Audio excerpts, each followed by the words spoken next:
Spanish ലീഗിൽ വമ്പൻ വിജയത്തോടെ വിജയവഴിയിൽ തിരിച്ചെത്തിയ എഫ് സി ബാഴ്സലോണ ഇന്ന് വലൻസിയെ നേരിട്ട ബാഴ്സ 1-7 ഗോളുകൾക്കാണ് വിജയിച്ചത്.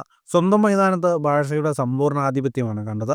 15 മിനിറ്റിനുള്ളിൽ തന്നെ ബാഴ്സ 3 ഗോളുകൾക്ക് മുന്നിലെത്തി. 3-ാം മിനിറ്റിൽ ലാമിൻ യമാലിന്റെ മികച്ചൊരു പാസ് പരിധിയിലാക്കിയ ഡിയോങ് ബാഴ്സയ്ക്ക് ആദ്യ ലീഡ് നൽകി. 8-ാം മിനിറ്റിൽ ബാൾഡയുടെ അസിസ്റ്റിൽ ഫെറാൻ ടോറസ് ബാഴ്സയുടെ ലീഡ് ഇരട്ടിയാക്കി. 14-ാം മിനിറ്റിൽ ഫെർമിൻ ലോപ്പസിന്റെ അസിസ്റ്റിൽ റഫീനിയാണ് ലക്ഷ്യം കണ്ടത്.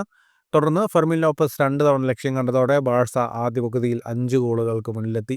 രണ്ടാം പകുതിയിൽ 59-ാം മിനിറ്റിൽ ഹ്യൂഗോ ഡൂറോയിലൂടെ വലൻസിയ ആശ്വാസ ഗോൾ കണ്ടെത്തി. 66-ാം മിനിറ്റിൽ ഫെർമിൻ ലോപ്പസിന്റെ മറ്റൊരു അസിസ്റ്റിൽ പകരക്കാരനായി കളത്തിലെത്തിയ ലെവൻഡോസ്കിയുടെ മനോഹരമായ ഫിനിഷിംഗ് ബാഴ്സയുടെ 6ാം ഗോളായി ചേർക്കപ്പെട്ടു. 75-ാം മിനിറ്റിൽ സെസാർ ടെരേഗയുടെ ഓൺ ഗോളും വന്നതോടെ ബാഴ്സയുടെ വിജയം പൂർത്തിയായി. മത്സരത്തിലെ കണക്കുകളിലേക്ക് വന്നാൽ 72% ബോൾ പൊസിഷൻ ബാഴ്സലോണയ്ക്കായിരുന്നു. 22 ഷോട്ടുകളാണ് ബാഴ്സലോണ മത്സരത്തിൽ ആകെ തൊടുത്തത്. 11 ഷോട്ട് ഓൺ ടാർഗറ്റ്. 708 പാസുകൾ 90% കൃത്യതയോടെ ബാഴ്സലോണ പൂർത്തിയാക്കി. 7 ഷോട്ടുകളാണ് വലൻസിയ തൊടുത്തത്. 2 shot on target. ഈ വിജയത്തോടെ ലീഗിൽ 21 മത്സരങ്ങളിൽ നിന്ന് 42 പോയിന്റുമായി ബാഴ്സലോണ 3-ാം സ്ഥാനത്ത് തുടരുകയാണ്.